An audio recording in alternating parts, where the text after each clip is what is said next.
Hello to the pessimistic, optimistic, and everyone in between. My name is Connor Philippe, and welcome back to the Minnesotan Sports Podcast. And Thanksgiving week has come and gone. The Vikings giving us very little to be thankful for. But the one thing that we can be thankful for is the fact that the Vikings cannot lose this week. They have a bye this week. So we don't have to worry about that. But there's still a lot of games that are going to be pretty good games to go over and, make predictions for. And so we're going to be going through every single one of these. Before this video starts, make sure you like and subscribe to this channel. I really enjoy making these videos, and I can make better content the more I know what you like and don't like. So also put stuff in the comments of things, I really like this or I didn't like that. Like that kind of criticism, I completely welcome because I just want to continue making this content better and better for you guys. So thank you for any way you interact with this podcast. I appreciate it, regardless of whether it's good or bad or whatever. So thank you. But we're going to get into some of these predictions. The first one is Thursday Night Football. This is going to be coming out maybe only a couple hours before this game starts. So you may see this before or after this game. So I apologize for that. But this should be a game that is interesting because, first of all, the Cowboys are that team where it's like they're 8-3, but they it feels like they can't play with some of these better teams in the league, even though they crush the bad teams. It seems like that should work out better in their favor the way they crushed some of these teams. Like last week they crushed the Commanders, and yet you just every single year you don't feel confident with the Cowboys against better teams. That being said, I don't really think you can say the Seahawks are a better team right now. They're one of those weird teams where sometimes it's like, "Oh, well, hold on now." But other times it's just like, "Man, this team can't put anything together." They recently lost to the Rams. All that being said, with this especially being a home game, I got to give this game to the Cowboys, but I think all the people saying Cowboys in 30, I don't think that's necessarily the right prediction to make here. I think that it was going to be a closer game than people think. This is the kind of game that the Seahawks will probably end up losing in the early fourth quarter and won't be able to come back. The Cowboys are 5-0 at home. I don't think they'll win or lose their first game at home this season against a team like the Seahawks. Going into the noon games this week, Colts and Titans. This should be an interesting one as the Colts all of a sudden are looking like they could potentially try and make some stuff happen in the AFC wildcard picture. As going into this season, I really didn't think that any team that was any less than 2 above 500 would be in the playoff picture at any point. I thought that this would be a really good conference, and it still is a really good conference, but 6-5, especially being the Colts, I just didn't expect that.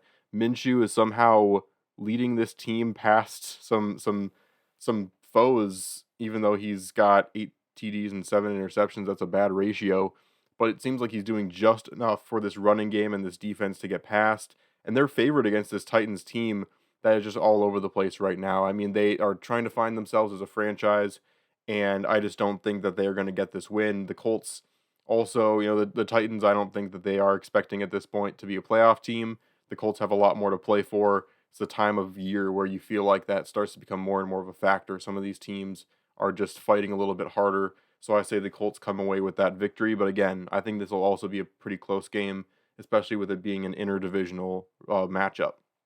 Chargers at Patriots. I think that this is a game between a 4-7 and 2-9 team that the level of talent between these two teams is so vast, and yet the Chargers only have 2 more wins, which is just sad.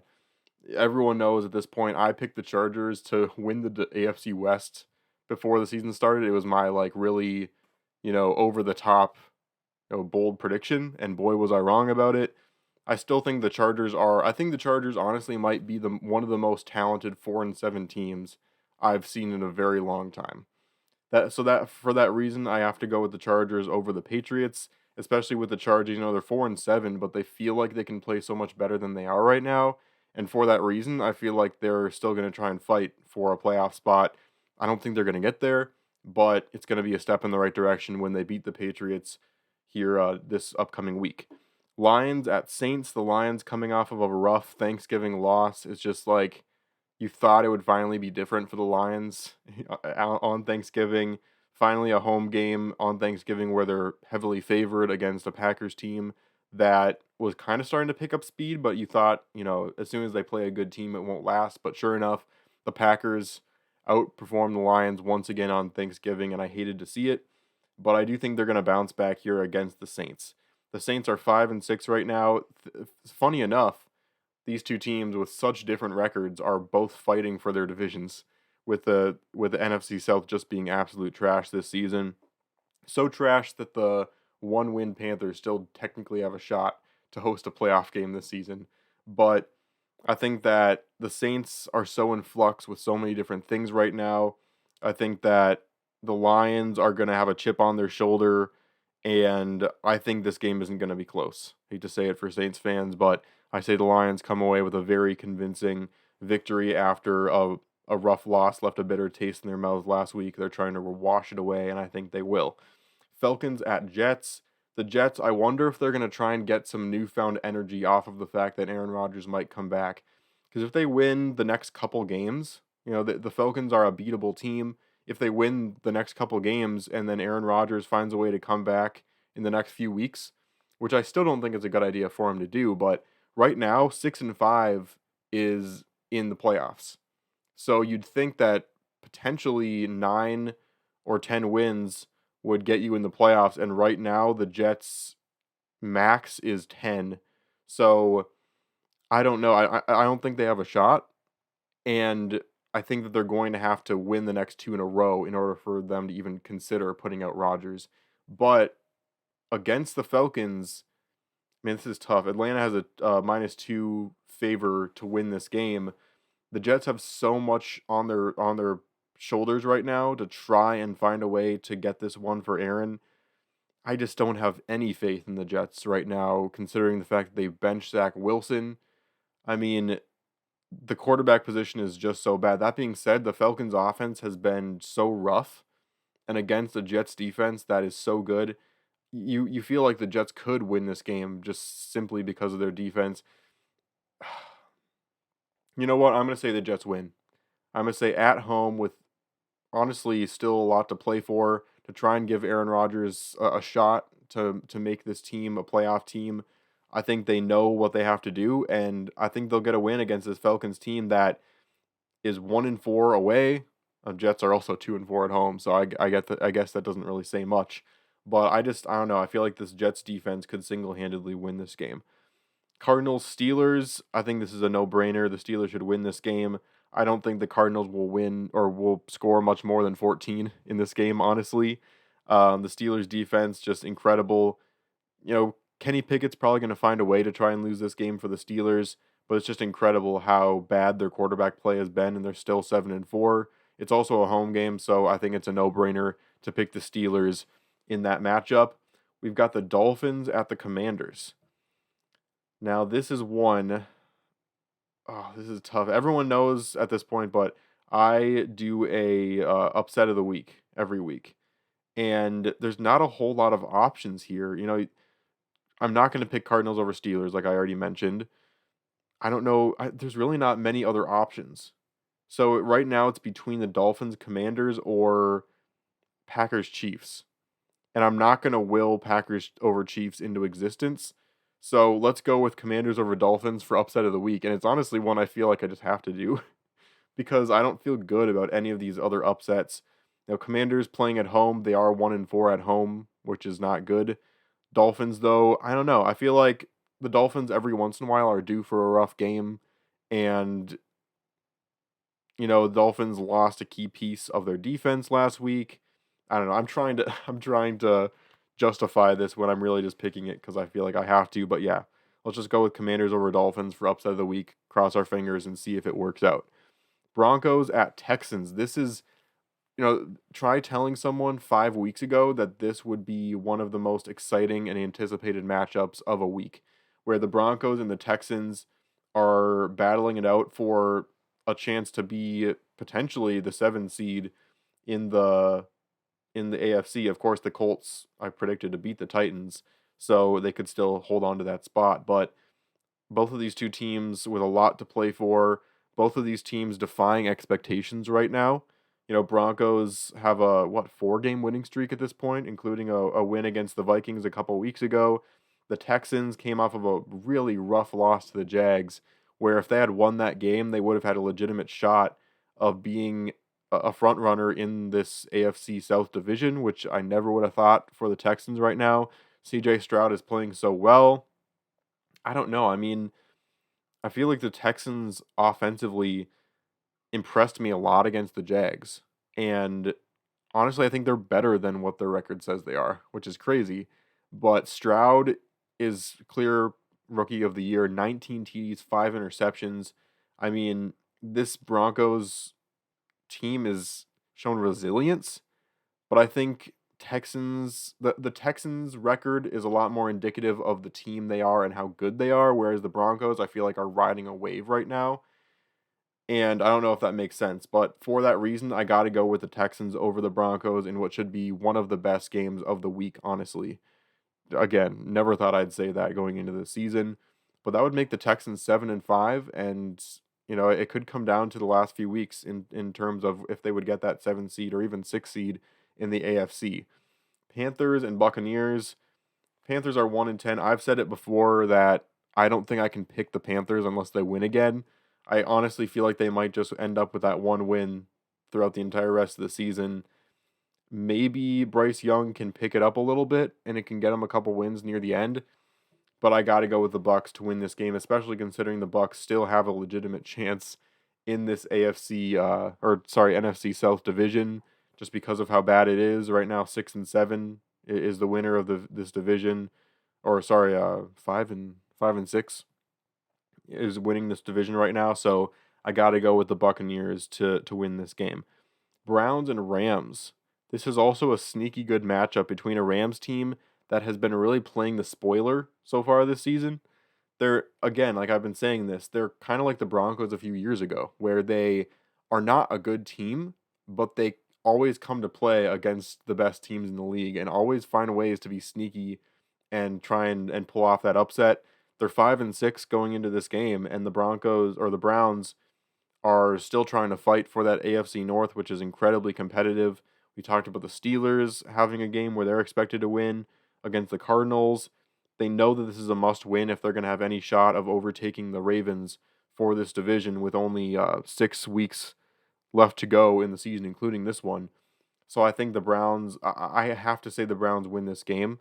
I think that the Rams, with this being a home game, it could give them a little bit of leverage, but I don't know. I feel like the Browns defense is going to do well enough to ward off this Rams attack.